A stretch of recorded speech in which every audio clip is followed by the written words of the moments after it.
नमस्कार फ्रेंड्स, मैं हूं आपका मित्र, आपका सखा, आपका फ्रेंड कमल नंदलाल और मैं आप सभी दर्शकों का हार्दिक अभिनंदन करता हूं, स्वागत करता हूं, वेलकम करता हूं एस्ट्रो तक की खास प्रस्तुति कमल नंदलाल के महा उपाय जो आपके जीवन को सरल, सुगम और सफल बनाए, सिर्फ एस्ट्रो तक पर। इसलिए एस्ट्रो तक को लाइक करें और सब्सक्राइब करें। और हमेशा की तरह कमल नंदलाल ये कहता है कि शेयर तो बनता है, इसलिए शेयर ज़रूर करें, क्योंकि आपका एक शेयर किसी के जीवन में बहुत बड़ा बदलाव ला सकता है, किसी के निराशा भरे जीवन में आशा की ज्योति जगा सकता है। इसलिए शेयर तो बनता है। तो चलिए आगे बढ़ते हैं। तो मित्रों, आज हम बात करेंगे करोड़पति बनने का महा उपाय। सही सुन रहे हैं आप। देखिए, करोड़पति कोई बहुत होना बड़ी बात नहीं है। मेहनत अगर की जाए और सही दिशा में की जाए तो करोड़पति निश्चित बना जा सकता है। कैसे बना जा सकता है ये मैटर करता है। और शरद पूर्णिमा, जी हाँ, तो आज का हमारा टॉपिक जानते हैं आपको क्या है? शरद पूर्णिमा पर करोड़पति बनने का महा उपाय। जी हाँ, सही सुन रहे हैं आप और सही कह रहा हूं मैं।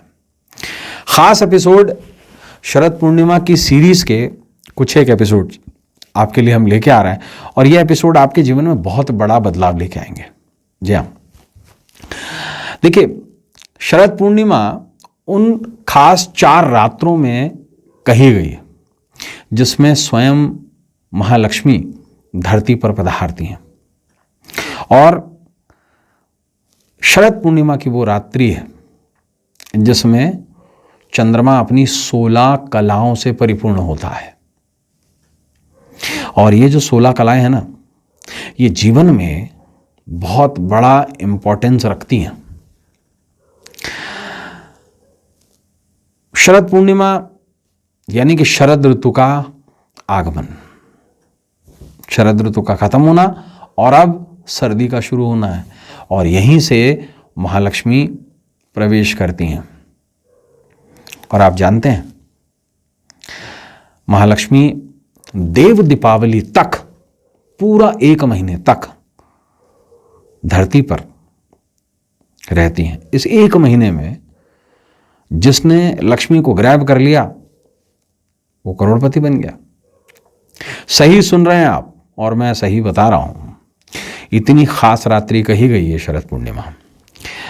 देखिए, धनवान व्यक्ति बनता कैसे? एक तो कर्मों से बनता है। कर्म अच्छे होने चाहिए व्यक्ति के। साथ में साथ के अंदर अगर कर्म अच्छे हैं और दिशा ठीक है तो करोड़पति बना जा सकता है। लेकिन जीवन में हर सक्सेस के पीछे एक सिर्फ कर्म ही नहीं होता है, दूसरी सिर्फ बुद्धि ही नहीं होती है। 2 फैक्टर और भी हैं। ये जिंदगी का जो तंबू है ना, ये 4 बंबुओं पे खड़ा है। सही सुन रहे हैं आप। फिल्मी है जरूर, लेकिन सुन सही रहे हैं आप। पहला कर्म, दूसरा बुद्धि। जिस दिशा में आप जा रहे हैं अगर सही चल रहे हैं तो आप बुद्धि का प्रयोग करके ही अपनी दिशा पलट सकते हैं। तीसरा भाग्य। और चौथा वैधिनी, विधाता की लेखनी। और विधाता की लेखनी सिर्फ विधाता ही बदल सकता है। सत्यवान इसका जीता जाता एग्जाम्पल है। यमराज के मुंह से भी छीन लाई थी सावित्री से। गणपति एग्जाम्पल है। और यह खास मौकों पर होता है। और इतना बड़ा खास मौका है शरद पूर्णिमा की, मैं आपको बता नहीं सकता। सबसे बड़ी महारात्रियों में से एक रात्रि कही गई है जब भगवान कृष्ण रास रचाते हैं, महारास। अगर आप भी धनवान बनना चाहते हैं मित्र, तो उपाय पकड़ लीजिएगा और सुन लीजिएगा ध्यान से। तो शरद पूर्णिमा की रात्रि एक मोती शंख ले लें। मोती शंख क्यों? विशिष्ट शंख होता है, नॉर्मल शंख को मोती शंख नहीं कहते हैं। एक शंख जिसके ऊपर मोती, रियल मोती होता है। तो ऐसा एक शंख ले लें और उस पर प्रॉपर तरीके से केसर से स्वास्तिक बनाएं। अब 108 बार अक्षत यानी चावल लेकर महालक्ष्मी का मंत्र ओम श्री महालक्ष्मी नमः, इन 3 उंगलियों अंगूठे और इन चीज़ों का प्रयोग करते हुए यूं छिड़कते जाएं चावल उस पर। ओम श्री महालक्ष्मी नमः, ओम श्री महालक्ष्मी नमः। ये परिक्रिया आपको एक एक चावल के दाने के साथ अलग अलग करनी है। ये उपाय आप रात्रि में चंद्र उदय के बाद करें, यानी कि रात को 10 बजे से लेकर रात को 1 बजे के बीच में। और पूजा करने के बाद इन चावलों के दानों को किसी कपड़े में बांधकर, स्पेशली लाल कपड़े में बांधकर तिजोरी में रख दीजिए। विशिष्ट कृपा होगी महालक्ष्मी की और आप बन जाएंगे करोड़पति। तो मित्रों, आज के लिए बस इतना ही।